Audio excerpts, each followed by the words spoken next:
I'm still Tim McRae, and I'm still, for now anyway, president of the Board of Trustees of the Harpswell Heritage Land Trust. So it's nice to see a full house tonight. Thanks everybody for coming.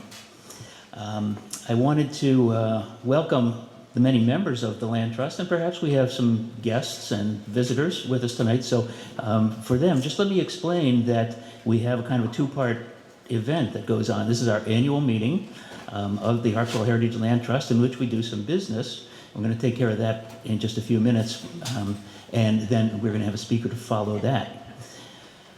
First order of business is, well, I should say that the Land Trust is organized with 5 full-time staff people and a board of trustees, and together they make these significant decisions along with all the members and volunteers and supporters.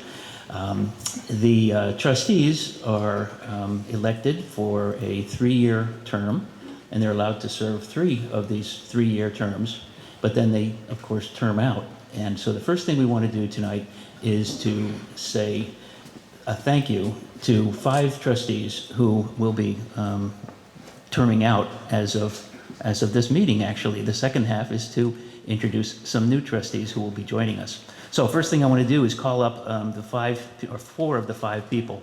If you guys would come on up here. First one's going to be Steve Caulfield.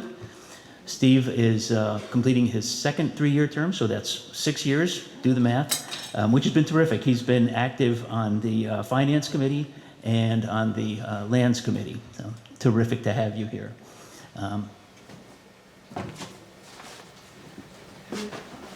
And the thing is, we still have your phone number. We are not done with him yet.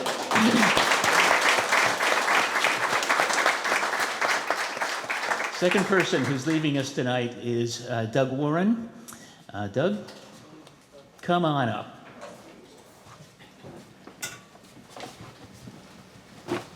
Is that one, sir? Good. Thank you. Doug, thanks so much. Doug has been serving on the Communications Committee, and if you, and I'm sure you do, read our newsletter, both online and in print, in which case you see that he's a very active contributor. I always look forward to your articles. So thank you so much for your service. I know your number too.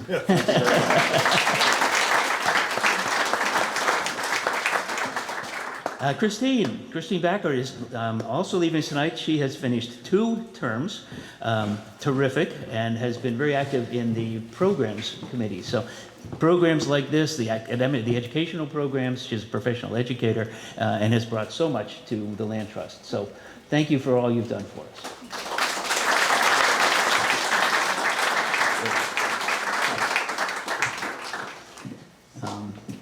Rachel Bean. There she is. Rachel is finishing a 3-year term and has been active not only on the programs committee, but also has been one of the officers of the trust. She's been our secretary. Or vice president, both. They've been both, actually, yes. So terrific to have you here, and we're not done with you either.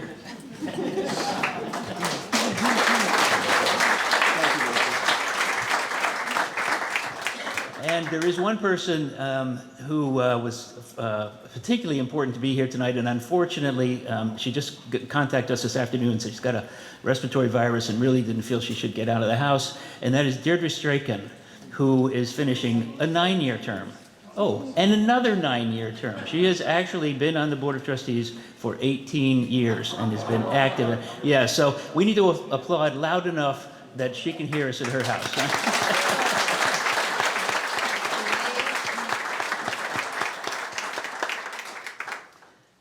So I want to try something. I would like to ask all of those 5 people and also the current board members to just raise your hand for me, okay?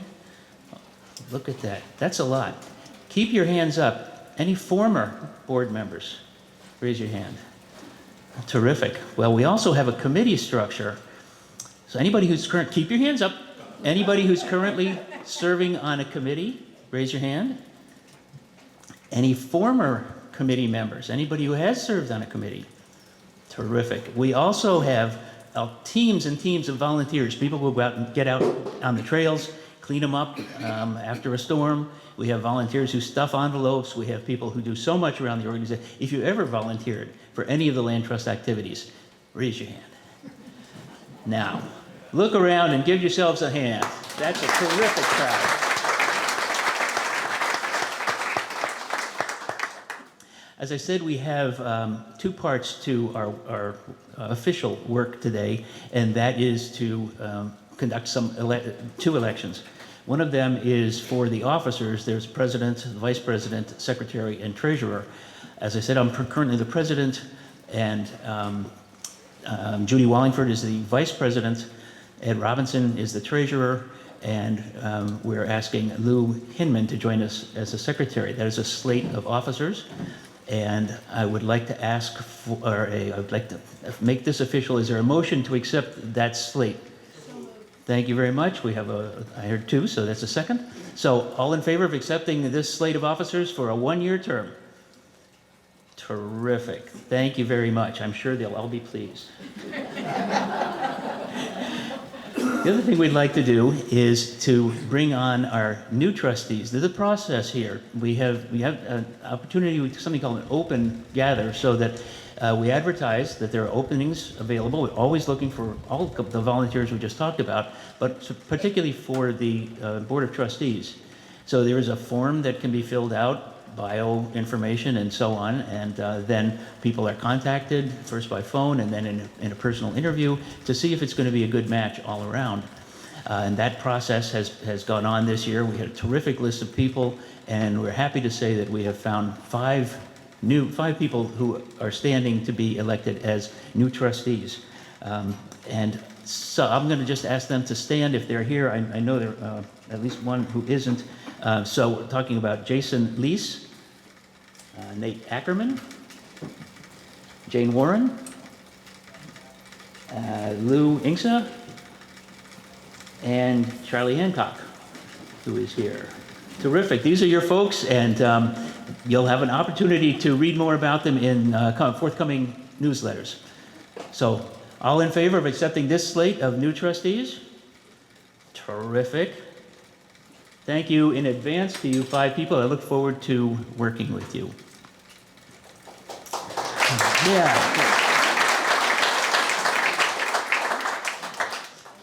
So, there've been a lot of changes since we had our annual meeting a year ago. Change can be scary. It can be exciting. Change brings opportunity. I think it's been a wonderful transition period. I respect the people who have served us so well in the past and moved on to other places in their careers. In particular, I just wanted to inform everybody that it was a year ago at this time that our executive director, Julia McLeod, moved on to a different trajectory in her career. And so the trustees organized and did a full search with the help of a professional consulting agency. And we're happy to say that after a 6-month transition period, we were able to hire a new executive director who started on the 2nd day of January. And now it's my real pleasure to introduce him to you. Please welcome Matt Newberg.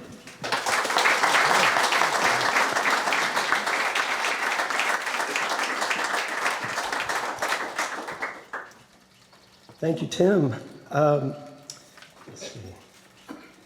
So welcome once again. It's wonderful to see so many people here this evening. I was figuring with the thunderstorms and Brandon's email about bug spray, there'd be about 10 of you.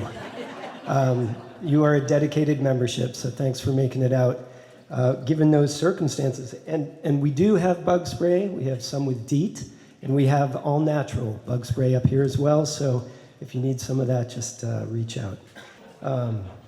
And I do want to actually also just thank Julia. I think they're still out parking cars, but Julia Soper, who owns and runs the venue, has been wonderful to work with. and just wanted to mention that they are very much looking forward to partnering with more Harpswell organizations. So wanted to thank Julia, if you can hear me out there. Thanks for having us. Okay, on script. So in addition to several introductions, including my own, I plan to spend a few minutes highlighting accomplishments from the past year, current projects, and a vision for the future of the Trust. I assume many of you have read the article introducing me to the membership, and rather than repeat it, I'd like to share 2 snapshots from my youth. My father was a volunteer with the Harpswell Neck Fire Department, and 3 times per summer, this group of men was in charge of cooking beans for the highly anticipated bean hole suppers. In the mid to late 70s, these events took place in Williams Field. Bean hole suppers were a true town event, completely supported by volunteers from all the various town organizations. Hundreds of people attended every summer. I could go on and on about bean hole suppers, but what I remember most about these events was playing in the field, running the paths, and trying to climb the big rock. Reaching the top was a rite of passage, and I suffered several years being taunted by the older kids as I looked up at them with envy, not able to scale it myself without help. 3 times a summer, for an entire weekend, this field was my second home. Now it's Curtis Farm Preserve. The second snapshot is when my friends and I would sail our 14-foot O'Day Javelin from Potts Harbor to a sandy beach on the other side. There were a few times it got dicey, and I was lucky to have a more experienced sailor on board. Thankfully, we were never swept out to sea and always managed to return to the mooring. Our destination was the beach at the head of Mackerel Cove, now the Johnson Field Preserve. I consider myself beyond fortunate that so many of the places I ran free during my youth in Harpswell are now preserves. My children have been able to do the same. In fact, Vale made it to the top of the Pebble several years ago. The opportunity to help lead this organization is a dream come true in many ways. It feels like the perfect confluence of my environmental studies education, teaching experience, passion for conservation, and recent organizational leadership positions. So here we are, 6 months in. To coin a phrase, I am standing on the shoulders of giants. When I arrived, it was clear to me that HHLT has been well run, well led, and well stewarded. The generous membership, qualified staff, and dedicated board members have created a strong organization, and I'm excited to see it into the next chapter. To report, I would like to introduce the staff and highlight some of their endeavors. First, our most senior staffer, she celebrated her 1-year anniversary with us on March 1st, Lands and Stewardship Director, Emma Bayless. If you could all turn, she's in the back.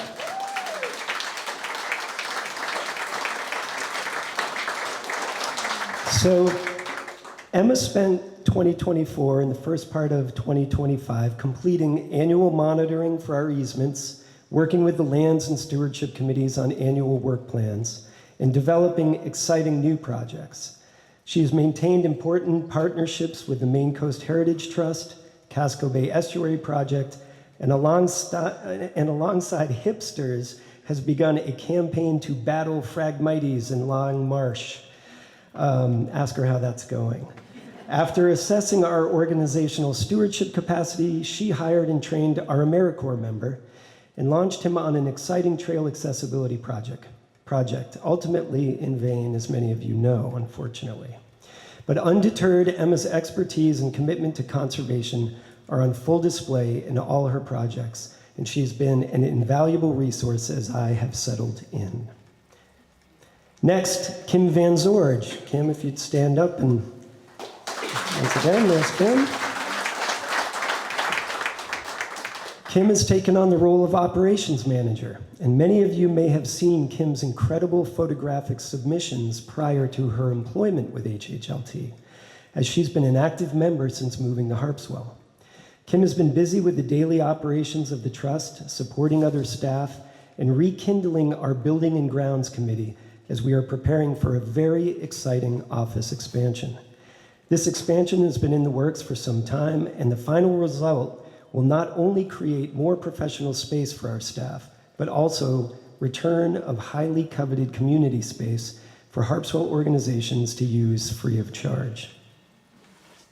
Next, Brandon Hall.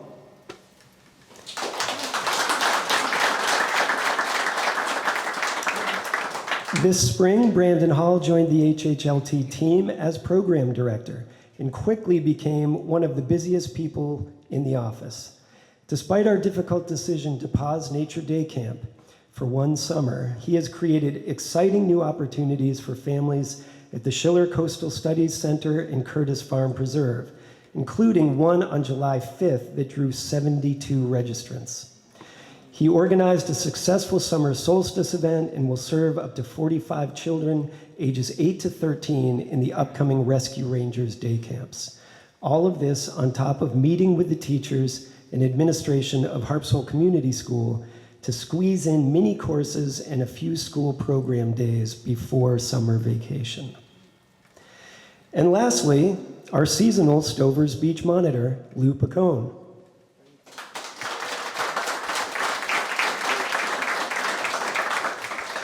I spent many childhood days and some teenage nights on that preserve long before it had the thoughtful stewardship of HHLT and Lou. He has been working incredibly hard with the local residents and the ad hoc Stovers Advisory Group to find creative solutions to current use issues. The summer has started in an overwhelmingly positive way, including last weekend's Independence Day festivities. And I don't know about all of you, but I could hear Motor Booty from my bedroom that night. I did not attend, but they were rocking over at Cook's. And then lastly, to round things out, later this week we will interview 2 final candidates for our Development and Communications Director position, narrowed from a field of over 30 applicants. It has been wonderful working with this group of staff. I'd like to thank them, the Board of Trustees, our community volunteers, and the HHLT membership for welcoming me to this position. So thank you all.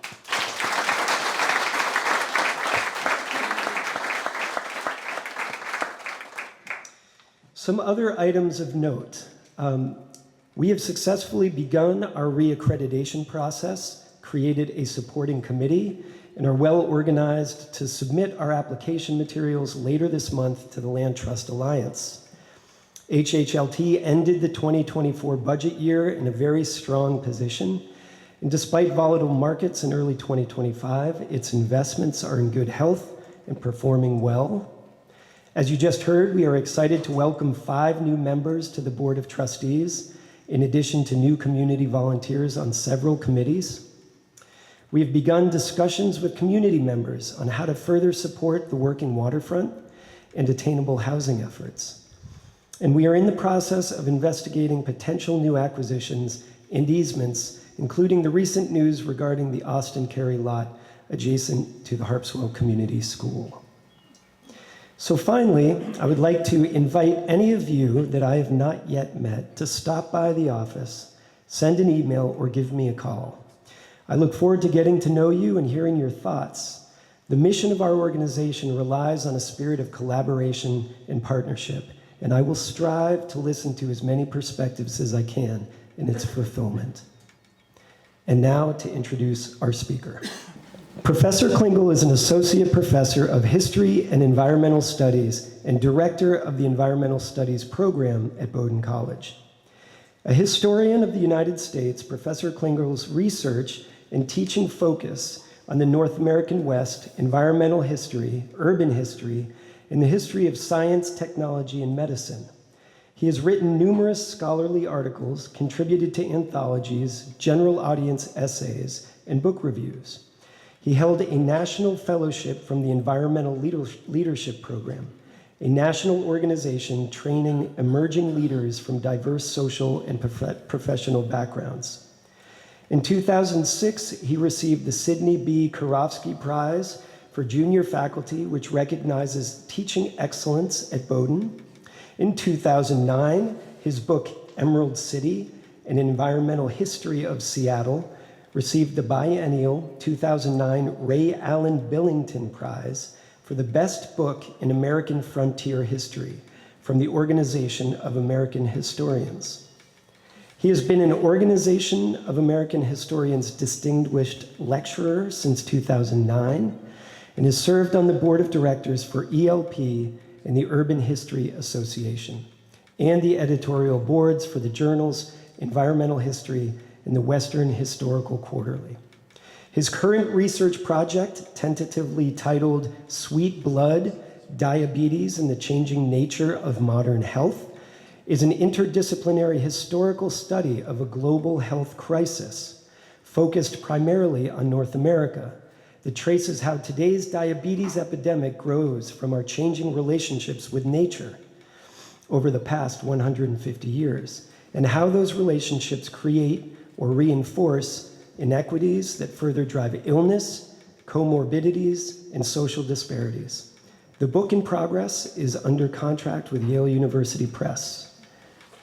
Born and raised in Salt Lake City, Utah, he received his BA in history from the University of California at Berkeley in 1990 with high distinction, and his PhD in history from the University of Washington in 2001. He lives with his spouse, a fellow historian, Connie Shang, and their 2 children in Brunswick, Maine. Now, I am very excited about tonight's talk. I heard a condensed 5-point version during a panel presentation that we both participated in for the Projepscott Historical Society. So I am looking forward to points 6 through 8, but I do want to warn you all that some of your conservation heroes, like mine, may not emerge unscathed. So, a brief history of conservation in 8 points. Please join me in welcoming Professor Matthew Klingel.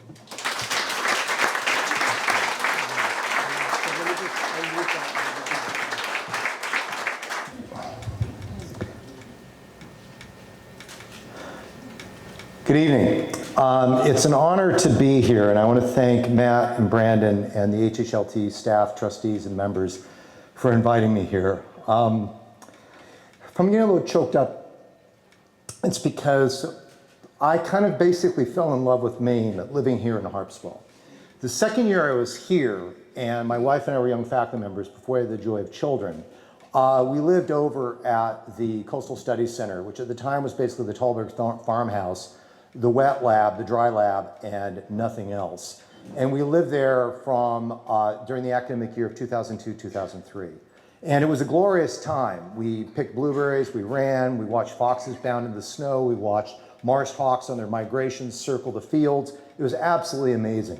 And now that I have children, and I have to say accurately, one of them no longer lives in Brunswick. He's currently a student at a rival institution in Middlebury, Vermont.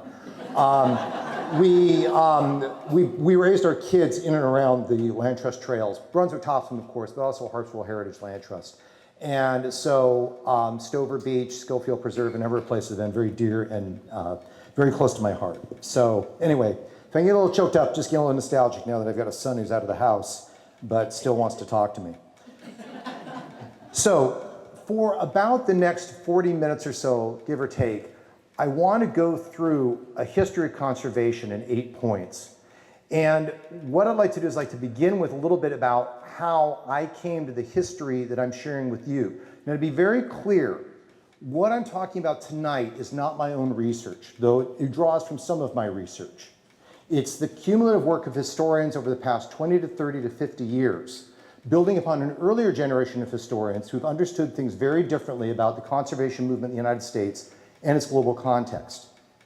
If you want later, being an academic, I'm happy to give you a reading list. And I thought about actually printing one and providing it, but I didn't think that would be very good given that it's summertime and you should not be doing any reading except for beach reading or pleasure reading. But feel free to contact me at Bowdoin College, mklingel@bowdoin.edu, and I'm happy to provide a reading list. But I will be making references to scholars and others in this talk because scholarship is a cumulative endeavor. We stand on the work of others, and that's what I want to emphasize here tonight. So, this was working. Uh-oh. There we go. All right, I might just have to move a little bit. So, here's an introduction. My history as a historian are how I changed my mind. Now, that gentleman you see on the right is Lloyd Elmer Bowman. He was born in a sod house in the Wyoming prairie where it bumps up against the short grass prairie of Nebraska. He grew up in a sod house without light, without water. And he was a few credits shy in 1931 when he got a job with the U.S. Bureau of Reclamation building dams across the arid West. My grandfather considered building dams to be secular work of a holy nature. I, however, grew up very differently. I grew up in the shadow of the Wasatch Mountains, and I hiked, I climbed, I skied, I skipped school to go climbing in arches. I routinely would thumb a ride up to Alta to go after deep powder snow. I was at odds with my grandfather. Being raised by a single mom, it kind of was back being against my father in some ways. So much so that when I was in high school, I wrote a letter to the Earth First newsletter, right there.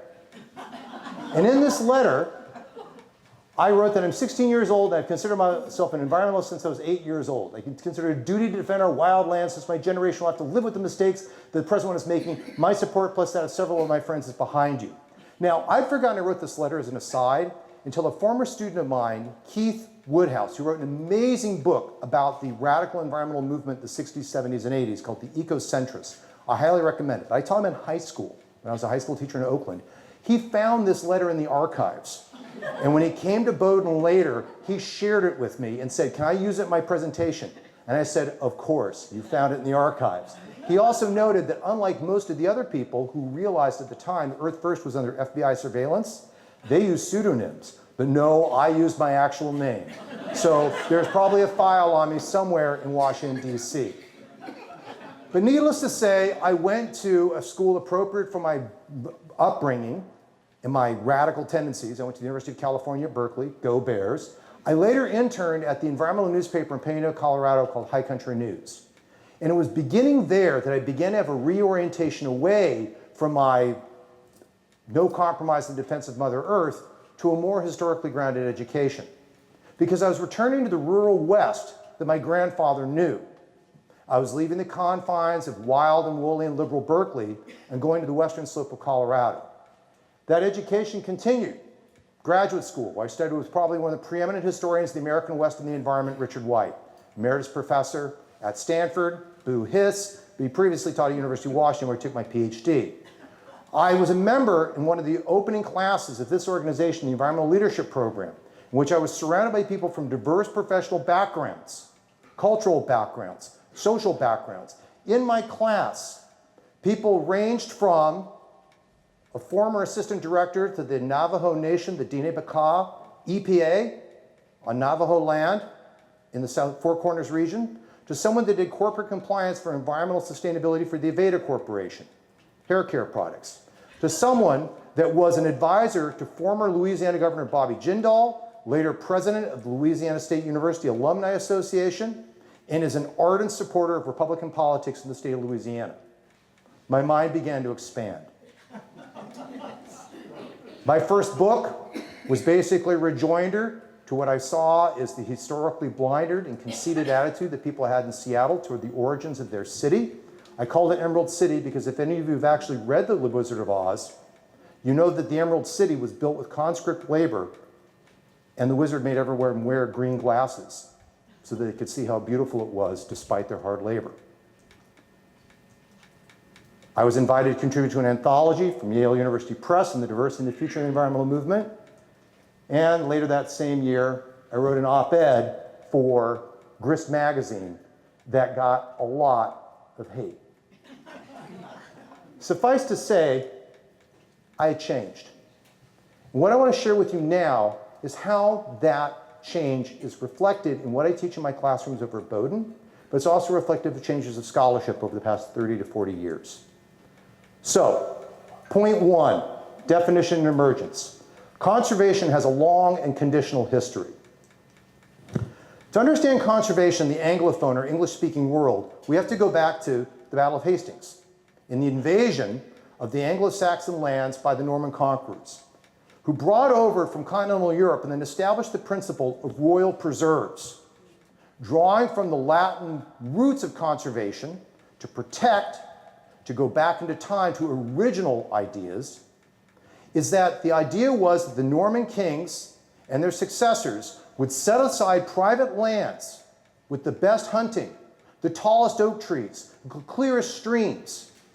And over time, in a process historians have identified as enclosure, the former commons that once was seen as the birthright of the Angles and the Saxons eventually became under prerogative of royal rule. This same ethos also helped give rise to an angling culture, to a conservation culture, to a hunting culture that privileged the aristocracy over the lower classes. Isaac Walton, who in the 16th century wrote what many people consider, myself included as an avid fly fisherman, the Bible of angling, helped promote this idea of angling as a genteel sport, not the sport of crass anglers out there trying to fish for their daily fare. This was transplanted over to the United States. Conservation has always been, at a certain level, something born of the Gilded Age, an era of incredible economic distinction between the haves and the have-nots.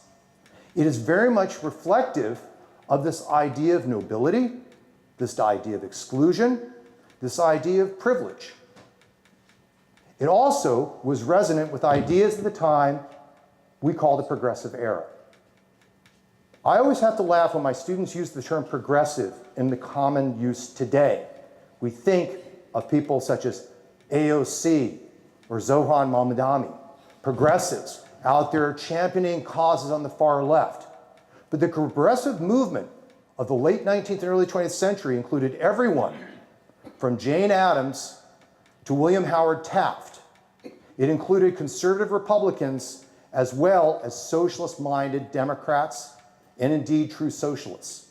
It also was reflective of the ideas of the time. This image here, taken from one of the foundational texts of conservation history, Our Vanishing Wildlife by William Temple Hornaday, one of the directors of the New York Zoological Society, exemplifies these biases. This is called the Army of Regular Destruction.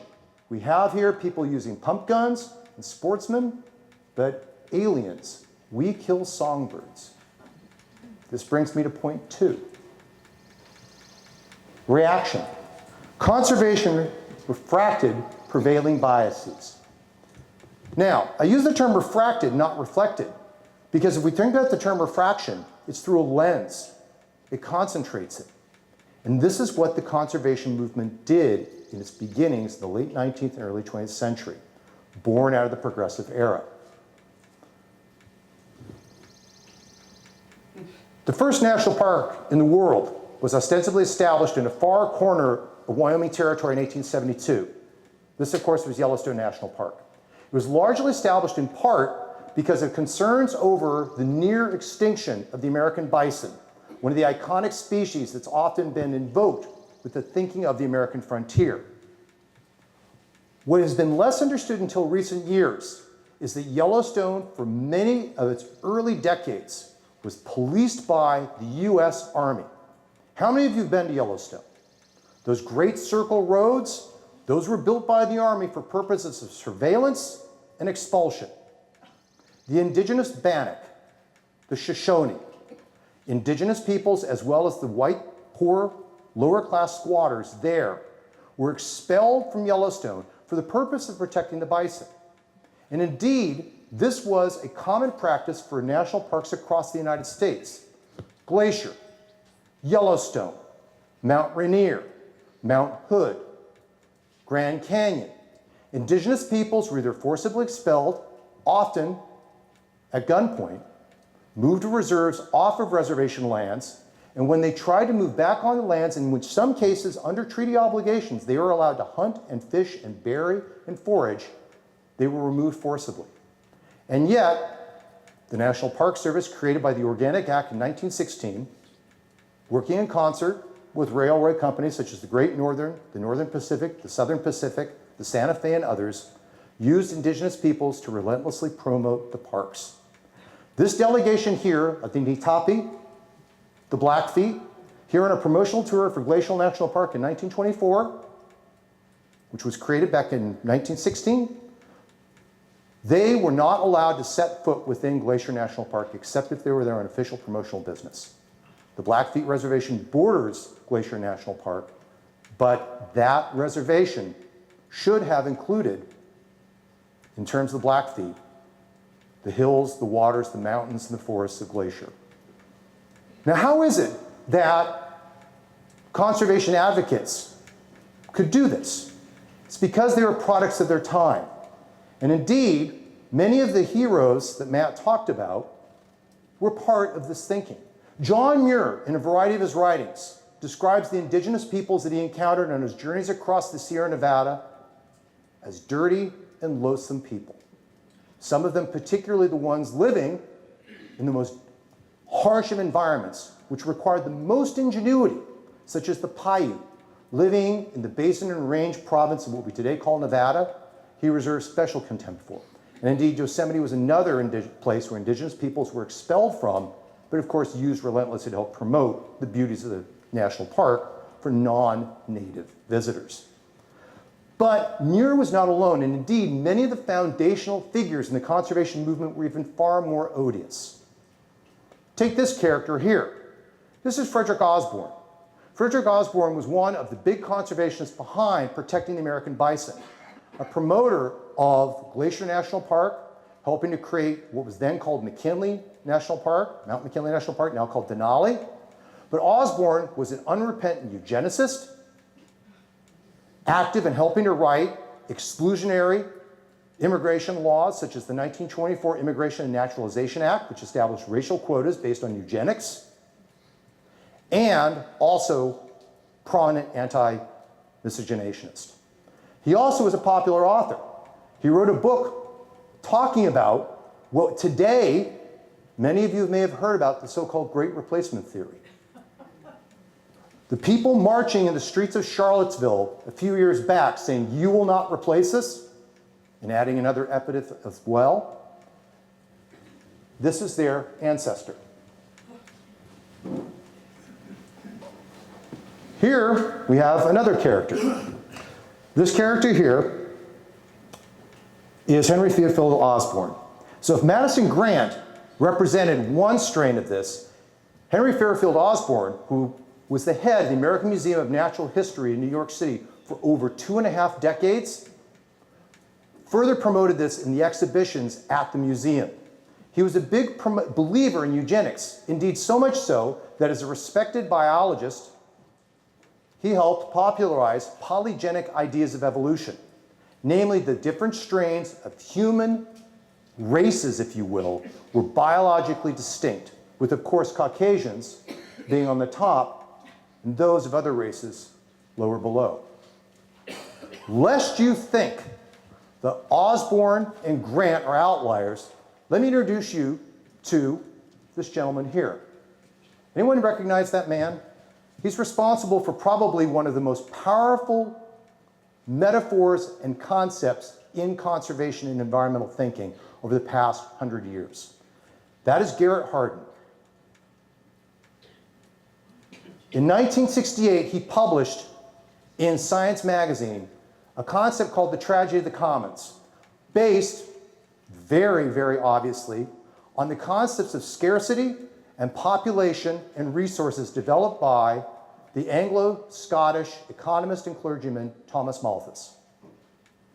Hardin, however, even as he was writing this and then later in his career, was a staunch opponent of immigration, believed in racial differences in IQ, and later in his career trafficked with a variety of organizations that the Southern Poverty Law Center has called basically anti-American, in the sense that essentially he's arguing for racial quotas. He, as a professor at UC Santa Barbara, was against affirmative action and died an unrepentant, basically eugenicist. This one gets close to home, because I have an autographed copy of Ed Abbey's The Monkey Wrench Gang at home, because I went up to the University of Utah when he was at the bookstore there, signing copies. But Ed Abbey in his writings reflected the same sort of attitudes that Garrett Hardin did.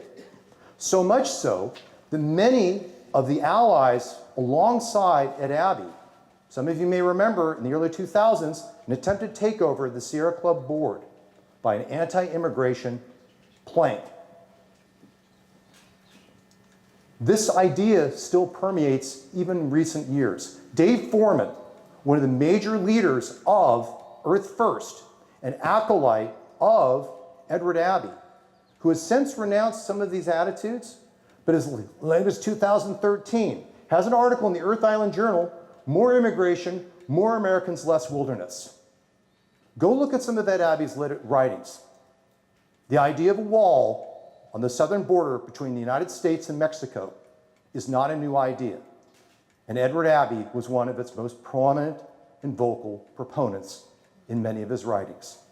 The author of Monkey Wrench Gang and Desert Solitaire was also the inheritor of the tradition of Osborne and Grant. Point 3, power. Now, in the history of conservation, it is often seen that valiant, reform-minded politicians, experts, scientists help lead the cause to help protect particularly lands in the American West, setting aside those lands, in the words of Gifford Pinchot, the Yale-educated forester, for the greatest good. Reasoned scholars have begun to reassess the trade-offs with that. For one thing, Pinchot, to the manner born, knew how to wield power as effectively as he could wield a pen or an axe when he learned his forestry studies in Germany in postgraduate years after his time at Yale. Indeed, Pinchot was a very effective campaigner in the goal of what he saw as setting aside lands in the public domain in the West out of the reach of the timber trusts, the coal trusts, the railway trusts. So much so that he generated a lot of opposition, and later, as the first head of the Forest Service, his tenure began under his ally Theodore Roosevelt's presidency, but was ended by Roosevelt's successor, William Howard Taft, when he got into a controversy regarding land acquisition and mineral rights in Alaska, was very effective at ginning up public support. What has been less appreciated, however, is that in many of the places where Pinchot was exercising his power, wheeling and dealing in the halls of Congress, getting allies on board to push through legislation, getting his ally, Theodore Roosevelt, to use executive orders on a degree previously unheard of until Roosevelt's own relative, FDR, did him many times better during his 4 terms in the White House. Westerners saw Pinchot very differently. Here in the pro-Pinchot cartoon, Pinchot is battling the fire titled greed. And you can't quite easily see it, but those are the timber trusts, the coal trusts, and Pinchot's valiantly fighting against them as this lone firefighter. But here, from the Rocky Mountain News of Denver, Colorado, Pinchot instead, in an image that would have resonated with people on the eve of the Bolshevik Revolution, Pinchot is the czar. And riding alongside him, his rangers. Tsar Pinchot and his Cossack rangers administering the forest reserves. And here, supplicants at his feet, pioneers, new settlers, miners, irrigationists, stockmen, essentially the foundational parts of the Western extractive economy on which states like Colorado depended.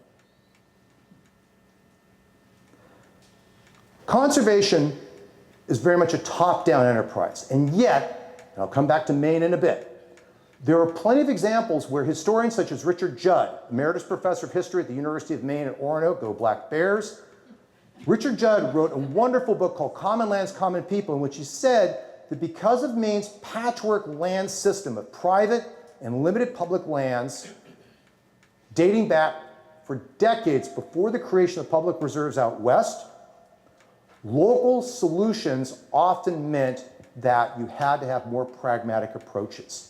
And indeed, the longer history of exploitation often meant that resource users, along with scientists and elected officials, worked closer together, not always ideally, but to help create conservation policies that were tailored for Maine. 1867, Maine is the first state in the United States to create a fish commission.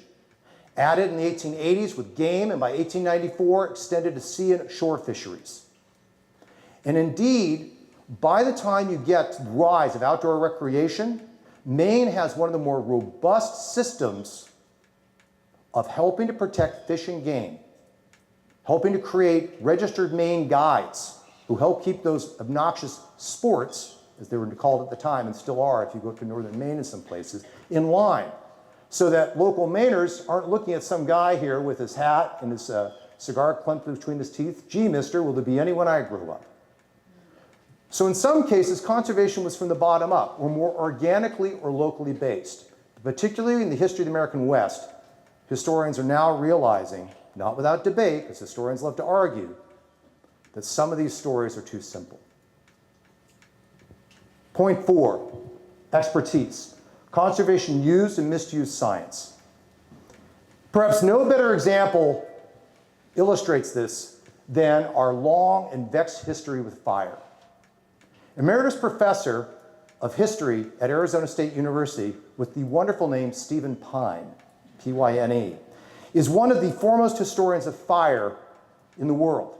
And Stephen Pyne has discussed repeatedly in his work that older ideas of ecology based on the concept of climax force, coupled with the idea of wanting to extract maximum value from timberlands, help guide policy of absolute, almost zero tolerance for fire. Despite the fact that even at the time that these ideas were emerging in ecology, in the late 19th and early 20th century, about succession forests, they were under debate. Even though European American settler colonists knew that indigenous peoples used fire as a way to manage resources, to keep fires from getting out of control. But nonetheless, Gifford Pinchot's Forest Service was ardent about preventing fire at any cost. Here's a succession of some of those imagery based on science that was contested at the time, but nonetheless applied with almost orthodox rigor. 1923. 1943, Smokey the Bear comes online. A young bear cub found in the Tonto National Forest of New Mexico in the 1940s, and arrives just in time to become the poster child for the Forest Service. Notice the language: waste, fire, outlaw, equated with Hitler and Tojo. Green forests give us strength. This again from the early 1950s. Now we're fighting the Cold War. Strength on the home front, strength for water and power, multiple uses, but got to put out the fire. And of course, you can't talk about nature in America without bringing in Walt Disney. Whole books have been written about Disney and nature. Many more are waiting to be written. What was the consequence of all of this? It was that in 1988, in Yellowstone National Park, after decades of fire suppression, Yellowstone burned. The Forest Service, the Park Service in this case, Yellowstone being a national park, began to learn their lesson. But decades of reliance on what was then contested science has yielded an increasingly hazardous environment. This is the Paradise Fire.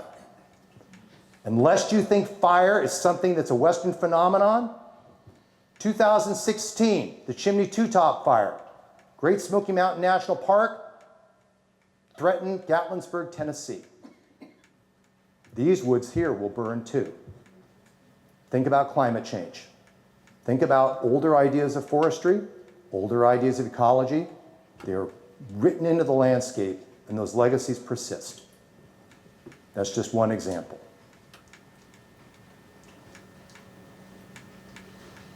Point 5, alignments. Conservation privileged certain uses in communities over others.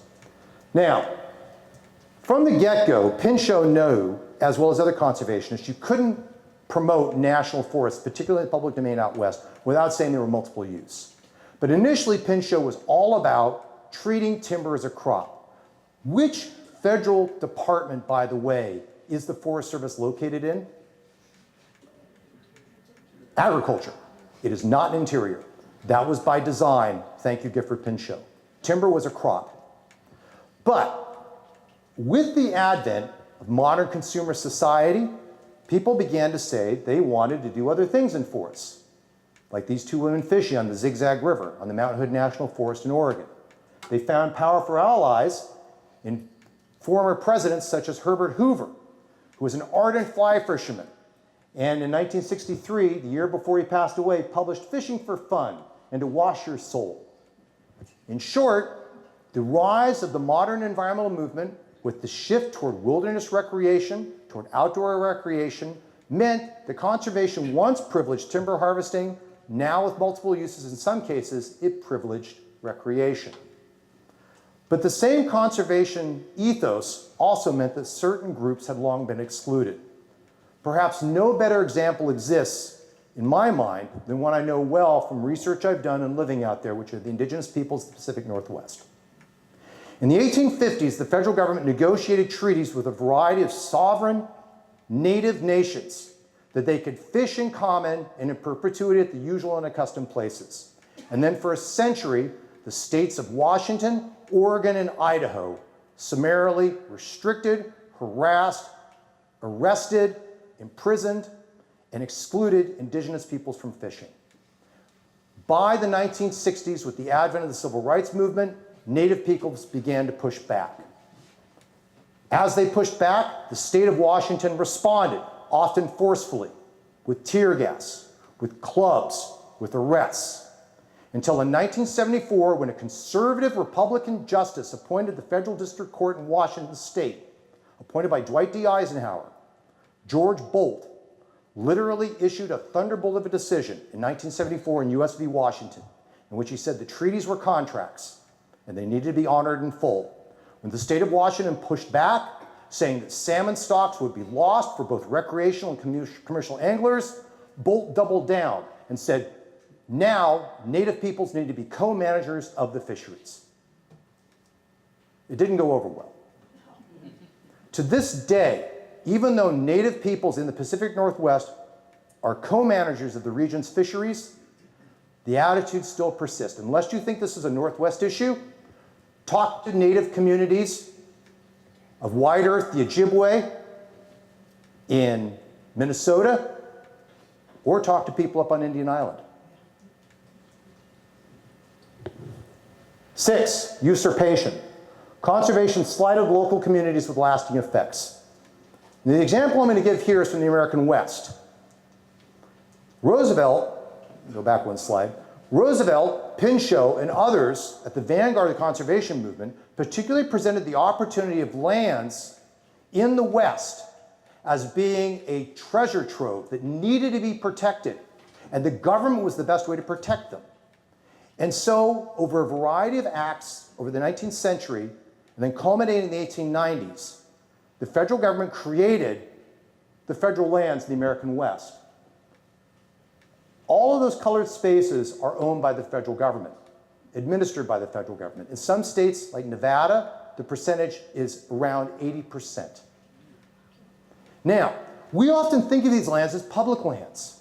Terry Tempest Williams wrote a wonderful and historically misguided essay recently in the New York Times, talking about how the defeat of Mike Lee's insane idea, okay, Mike Lee is also, doesn't know his history terribly well, is selling off the public lands as misguided. Terry's correct, okay? She said the defeat of Mike Lee was absolutely essential, and indeed it was spearheaded by a lot of ranchers, fishers, and others in the West that saw that they were going to lose their recreational opportunities.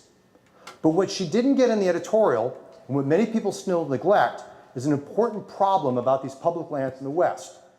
That when these lands were brought into the public domain, meaning under federal control, beginning in the 1890s, those lands are no longer on the tax rolls for local counties and communities. And while the timber, and while the water, and while the grazing is valuable, the subsurface mineral rights are even more valuable, and those also under federal control. So what it meant is that by creating the public domain for the greatest good, Gifford Pinchot, Theodore Roosevelt, and others also created a system by which rural counties in the West were riding the crack whip end of a harsh economy. The federal government promised, as a part of withdrawing these lands, in lieu of tax receipts they could otherwise collect, that they would give the what are called in lieu payments. It's a complicated mess. But by the 1990s, as a result of changes in forest harvesting policy driven by ecological concerns as well as environmental politics, changes in the global timber market, consolidation of large timber companies that are often taking their lands and putting them into real estate investment trusts, hello Plum Creek, hello Weyerhaeuser, these rural communities suddenly faced an enormous financial shortfall. So much so that many of them over the past decade have been teetering near bankruptcy. To be fair, these are communities where anti-tax sentiment runs high, but there are often no other places they could even tax because they're surrounded by federal lands that are not on the tax rolls. Curry County, one such county in Oregon.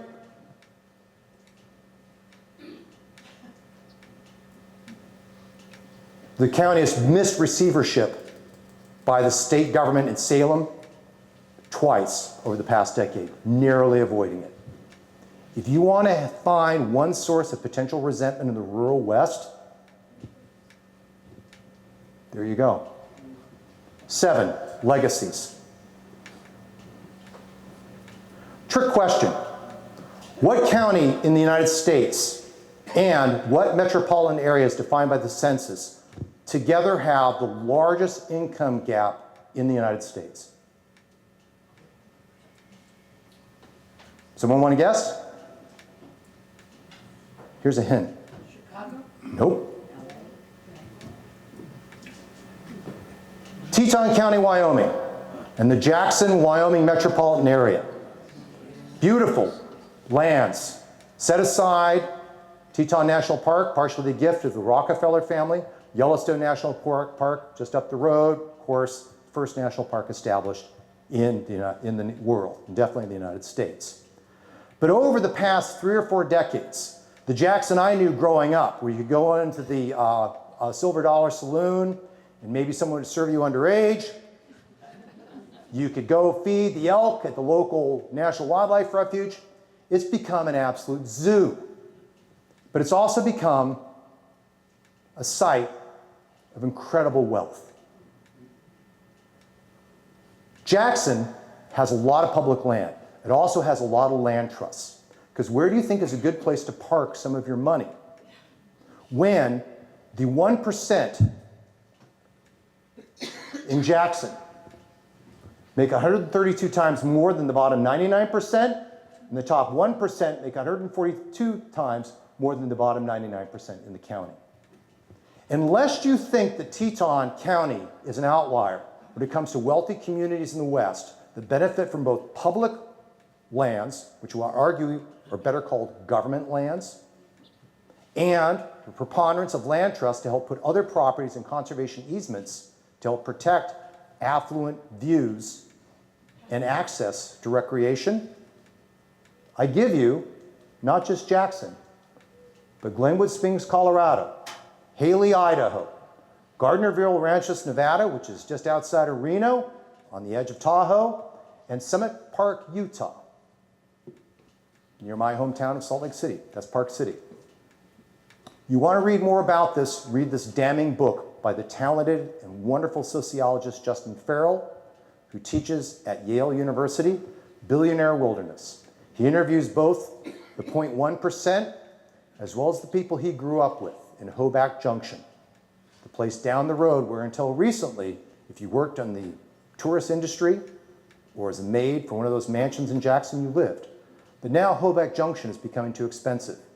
And people are finding that even commuting from Driggs, Idaho, and Afton, Wyoming, an hour-and-a-half drive one way, is becoming the only way that maybe they could afford to be close to that amazing beauty. Here I am at the end. Possibilities.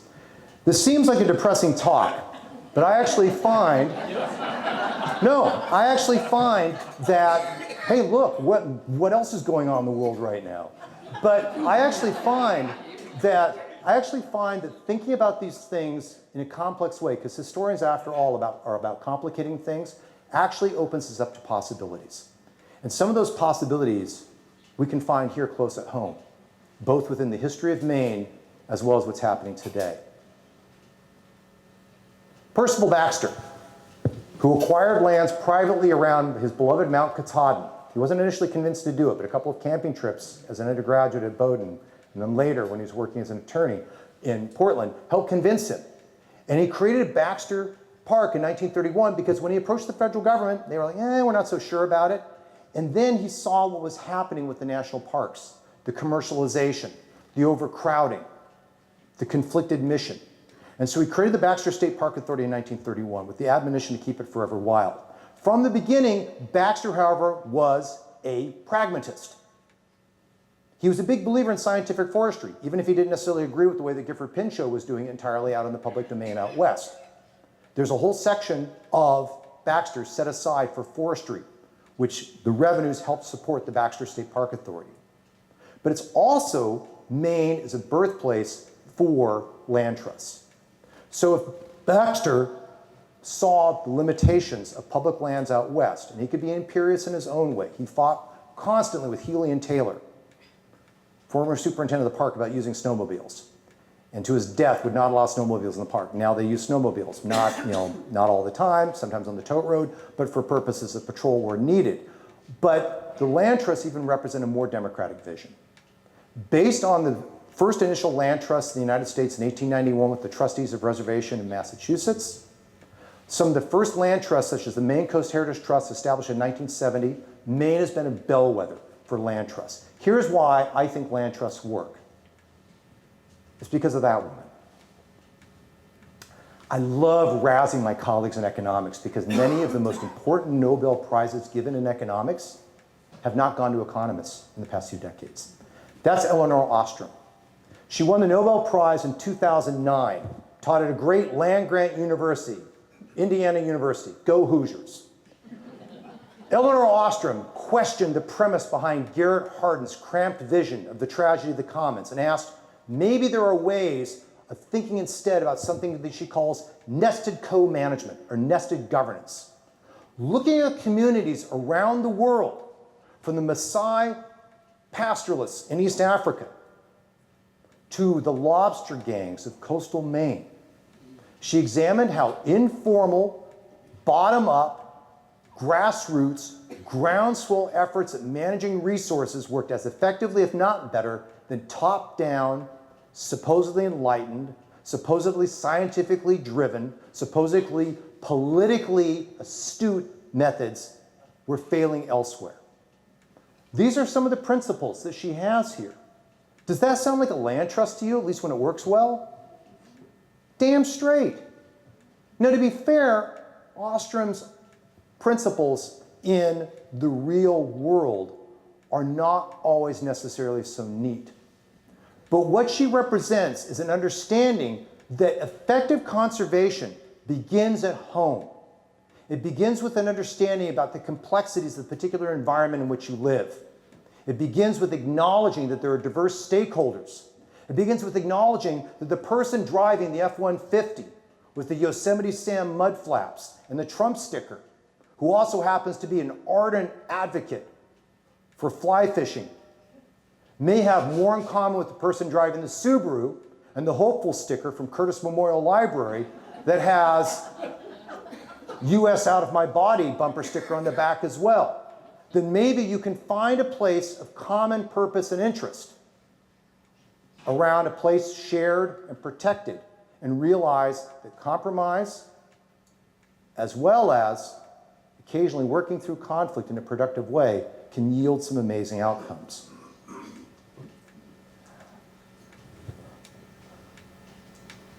In a couple weeks, I'm going to go to Monhegan Island. And I had the privilege of writing an essay for Monhegan Island for this exhibition recently over the Bowdoin Museum of Art. And one of the things I've learned is that even without visiting Monhegan, I got dumped these documents in my lap. I had no preconceptions about Monhegan. Here was a place that was everything that Ostrom could imagine. It's a messy place. It's a small place. You have this wealthy guy, Ted Edison, who happens to have inherited money from some guy that supposedly invented the electric light bulb. He buys a bunch of land there, but then he quickly realizes the locals are like, what the hell are you doing? That's not how we do it around here. He starts working with them. They start thinking about the problems of creating a dynamic land trust that they call the Monhegan Associates Incorporated, created in 1954. And then as they start acquiring land, they realize there's other problems. There's a lot of summer people buying homes. What about affordable housing? What about invasives? We introduced deer. Now we get rid of the deer. It is a freaking mess. And it's amazing.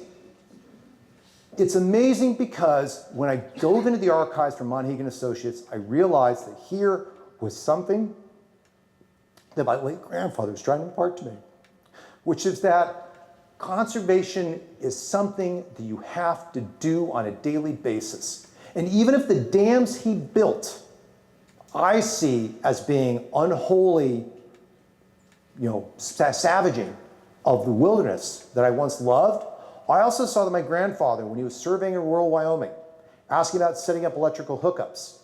And then later, when I go visit him in Casper, people knew him because he brought electric light to their lives or brought water to their sugar beet farms. That in his own imperfect way, he was building community. History gives us hope. It is not a panacea. It is not a bunch of useful facts to trot out when you're watching Jeopardy or at pub night. It is a way of thinking. If conservation is to have any possibilities for the present and the future, we need to start thinking historically. And with that comes a lot of humility and also a lot of opportunity to listen and learn. Thank you.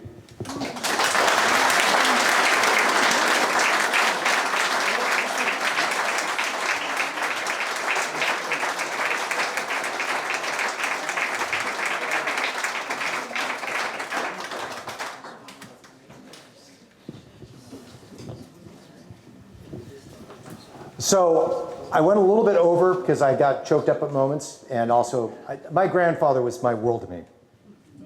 And I talk about him a lot because they'll keep him alive for me. But any questions and debates? Because I think it's important to argue all of this. I do. I tell my students often know that when I start smiling when we get arguments in the classroom because there's nothing more than we all agree. I'd rather have discussions, so please, questions, comments, observations? Could you talk about the damage Disney has done? The damage Disney has done? Seriously, it's a serious question. No, it is a serious question. Can I start with Star Wars? So I would actually argue that Disney's complicated, and you're not. So historians love to complicate things. I have my political opinions, which are pretty simple, okay? Like who I vote for sometimes. But what I'd say is that Disney's complicated in the relationship it has with nature because so many Americans, particularly those that would identify as boomers learn about nature through Disney. A wonderful colleague of mine by the name of Greg Mittman wrote a really great book called Reel, R-E-E-L, Nature, in which he talks about the true life adventures. You might remember some of those if you watched Wide Wonderful World of Disney on weekend nights. And they'd be like they basically were kind of making it think like, we're out there and we're with nature. We know they staged the things, okay? I mean, David Attenborough did a better job later, but like most things, we of course let the Brits do it and then we import it and put it on PBS and ask you to give money every few months. But what I'd say is that Disney in some ways helped to create a certain conservation ethic that in many ways helped birthed the rise, according to Greg Mittman, of modern environmentalism. And my dear friend and colleague Chuck Dorn, who is a historian, he's in the education department, is working right now on nature education. And one of the chapters of this forthcoming book is on Disney. So I'd say you got to take that Disney as well. On the other hand, the plush toys, the amusement parks, the way in which Disney World in particular has become this pluripotent political force in the state of Florida. There's any number of challenges that Disney has created. One book I would commend to you, how many of you read Carl Hiaasen? Oh, Carl Hiaasen is awesome. If you haven't read it, I mean, he is so much more than some of the books that are like the pocket fiction or the kids' books. He is a very smart and thoughtful and savvy writer. He wrote a book that's kind of become an underground classic because the Disney Corporation tried to bury it. It's called Team Rodent. And it's really, really good because if any of you read Carl Hiaasen, you know that he's an ardent environmentalist, very active around preserving his beloved home state of Florida. It's a wonderful book that talks about everything from like the land use issues to water rights to a variety of things. I'd also commend to you a couple of other books, namely Jack Temple Kirby's Mockingbird Song, which is a wonderful environmental history of the American South. It talks a little bit about Disney in that regard. The last thing I'll say about Disney, the problem with writing a history of Disney is a lot of the good stuff is in the archives, and they're corporate archives, and they won't let you in. And I know this because my doctoral advisor, Richard White, was trying to write a book about how we think about nature in America, and he has this beautiful essay called The Problem with Purity, which informs a lot of my thinking, in which he talks about going to the Disney archives where they have the columns outside. There are a couple of the dwarves. I don't know which one's probably Sleepy and Goofy, or Dopey, not Doofy, Dopey, but who knows. Anyway, he had to sign all these papers, and he says, I'm not gonna preemptively say that I'm not gonna say certain things. So all his research he can't use, or Disney will sick lawyers on him. That's the problem sometimes with these histories, is you have to piece it together with what you've got, but the really juicy stuff, Disney ain't giving it up. And having done research in corporate archives, I'm very sympathetic to that. Does that help answer your question? Oh, yes. Yeah. So I'd say Disney's mixed. I mean, no true life adventures. You don't have, young people out there that are now my age, like wanting to teach environmental history. Other questions or thoughts? Yeah. Let's bring it home. This HHLT, I think the majority of the members are seniors. Yep. I think it'd be fair to say that probably the majority of members have higher than average incomes or financial resources. Yep. And we're trying to preserve the land in a natural state, these different parcels. Right. Yet the town we live in, the biggest issues are people working on the waterfront, affordable housing. Yep. How would you suggest we connect with the biggest issues in our community? Call Doug Boynton of Monhegan Associates. Doug Boynton was a remarkable person that I interviewed when I wrote this very short essay for this catalog. One thing that Monhegan Associates has done, and granted, small island, big problems, there's a lot of challenges, is that they've been working with a variety of local organizations to help create a stock of affordable housing. So I would talk to Doug. I mean, seriously, the person-to-person thing would be that. What I would say is that I think that what you just talked about, you said on one hand, setting aside natural areas, then you talked about affordable housing. I would argue separating those two things not only kind of goes against the spirit of ecology, which is the science in some ways of seeing things whole. I would actually argue that they're essential. I would argue that if you want to be able to have generations of people to preserve the lands that have been set aside, then the housing crisis you need to tackle. How you do that? Through tax policy, through incentives for developers, through, I dare say, the example from California, the loosening of some of the environmental regulations around the California Coastal Commission. Ezra Klein has written about this recently in his book, Abundance. There may be pragmatic solutions where you're gonna have to think about these things. But I would say that, seriously, I'm not being facetious, call up Doug Boynton up at, and talk to him. He's a lobsterman, he's super smart, pragmatic, he lives on island year round, and they face a real challenge. There also is another challenge that I know that Harpswell is not facing to the same degree as Monhegan, is it's not just affordable housing, it's also, where are the kids? And so what is it that, conservation in that sense, if you want to avoid the sort of, if you want to avoid the drift to nativism and anti-immigration sentiment, I think that you also need to think about that question of like who's in community. But I think there's a lot of great examples in the state of Maine that are trying to grapple with that. And Maine's not alone in that regard, but in some ways, because this is a state where It seems like you can't swing a fishing pole without hitting someone you know. There's a lot of opportunities for collaboration and creativity along these lines. I don't know if that quite answers your question, but. Is Boynton B-O-Y-N? T-O-N, Doug Boynton. Yeah, I think he's still serving on the board. If not, send me an email and I'll put you in touch with Doug. But I think it's a huge issue. I mean, yeah. Yes? I'm probably preaching to the choir, but the Bowdoin Art Museum has a wonderful exhibit on Oh, Monhegan? Monhegan. It just closed. Yeah, because it's going to Monhegan. Yeah. It's really opened our eyes as to what's happening out there. The essay I wrote was for the catalog for that exhibition. And what I really appreciated about that, it's one of the things I love about teaching at Bowdoin, is that exhibition was the brainchild of a colleague over at Monhegan Museum, Frank Goodyear, who is the co-director of the Bowdoin Museum of Art, and Barry Logan, who is a professor of biology. He's primarily a botanist, but he also does field-based ecological botany. They got together and concocted this thing. It was absolutely amazing. I totally agree about the exhibition. If you can't go see it in Monhegan and get the exhibition catalog, it's really well done, despite my essay in there. The other stuff in there is great. But thank you for putting the plug on that. Back there. I just wanted to jump on the commentary around housing as part of conservation. You had a line later in your talk that conservation begins at home, and I think you also mentioned that a lot of people are commuting an hour and a half to go work places. Yep. You can't do, or I don't think you can settle in to a place and do the conservation work if you aren't in relationship with it, and driving 3 hours a day doesn't let you do that. Right. I'm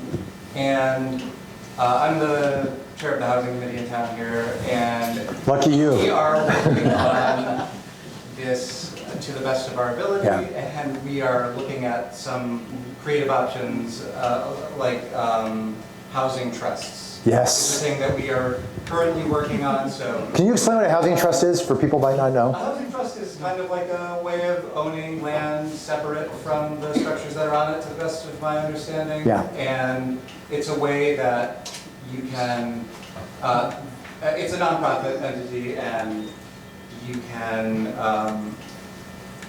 you can enforce affordability through the separation of the structure ownership and the land ownership. Yep.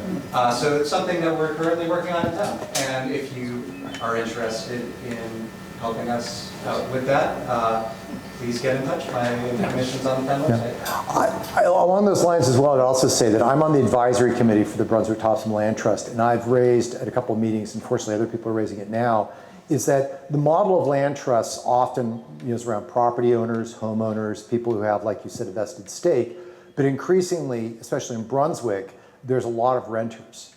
And those renters may be there for some time. And even if they're transitory, they're still part of the community, and you want them part of that. So another thing here too, I'd say, going back to your question about housing, maybe less of an issue in Harpswell, but there's still renters in Harpswell, is to what degree can these models of conservation bring in other residents who may not be homeowners that are here like for 30 years and they got their 30-year fixed rate mortgage that they've refinanced twice, but also the people living in the rental properties that are booming out on the former Naval Air Station. And those people are proximate to some pretty amazing lands. I know because I rip around there on my gravel bike.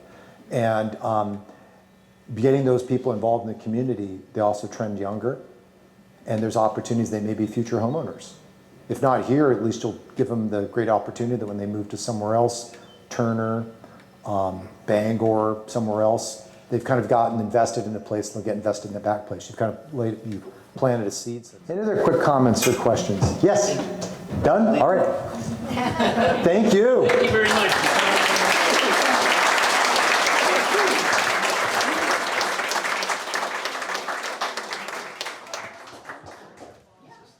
Thank you, everyone, for coming tonight. It's been a terrific evening, I think, and we were all undercover when it rained. So, thank you all. Drive safely. And there's some cookies left. Save us.